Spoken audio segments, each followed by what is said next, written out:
ঢাকা কলেজের সাবেক ভিপি, শত শত মামলার আসামি, আমাদের প্রিয় নেতা জনাব বীর শরফুদ্দীন সতুর সহ আমরা কৃষক কলেজের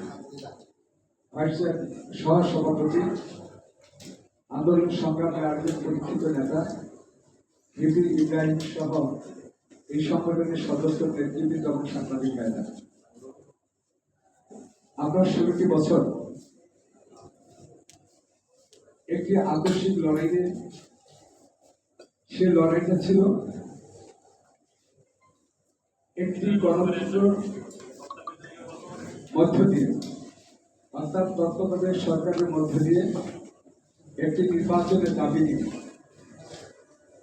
আমাদের নেত্রী দেশনেত্রী বেগম খালেদা জিয়া বলেছিলেন যে তত্ত্বাবধায়ক সরকারের অধীনে ছাড়া আমরা অথবা দেশের মানুষ নির্বাচনে যাবে না। এ কারণেই কথাটা ছিল যে তত্ত্বাবধায়ক সরকারের মধ্য দিয়ে জাতি নির্বিঘ্নে নিরাপদে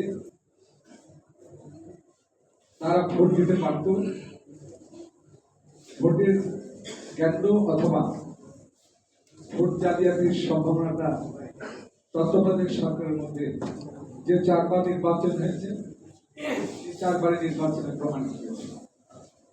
কোন নির্বাচনে বিএনপি জিতেছেন, কোন নির্বাচনে আওয়ামী লীগ জিতেছেন, সবকিছু মিলেই সেই তত্ত্বাবধায়ক সরকারের অধীনে একটি গ্রহণযোগ্য নির্বাচন ছিল। এই কারণে আমাদের নেত্রী এই তত্ত্বাবধায়ক সরকারের অধীনে নির্বাচনের দাবি করার পরে তাকে গ্রেফতার করা হয়েছে, তার বিরুদ্ধে মামলা দেওয়া হয়েছে, তাকে আসামি করে তাকে 10 বছরের সাজা দেওয়া হয়েছে।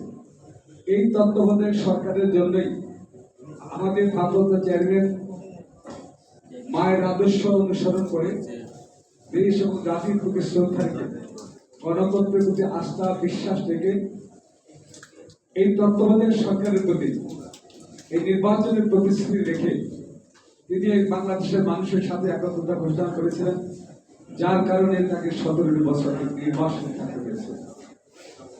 আজকে সুকৌশলী একটি গ্রুপ এই তত্ত্বাবধায়ক সরকার, ছাত্র জনতার আন্দোলন এবং ভারপ্রাপ্ত চেয়ারম্যানের নির্দেশনা তার নির্দেশিত হয়ে এদেশের মানুষ ঐক্যবদ্ধ হয়ে শেখ হাসিনার বিরুদ্ধে 2বার আন্দোলন গড়ে তোলার পরে শেখ হাসিনা পালিয়ে যেতে বাধ্য হয়েছে।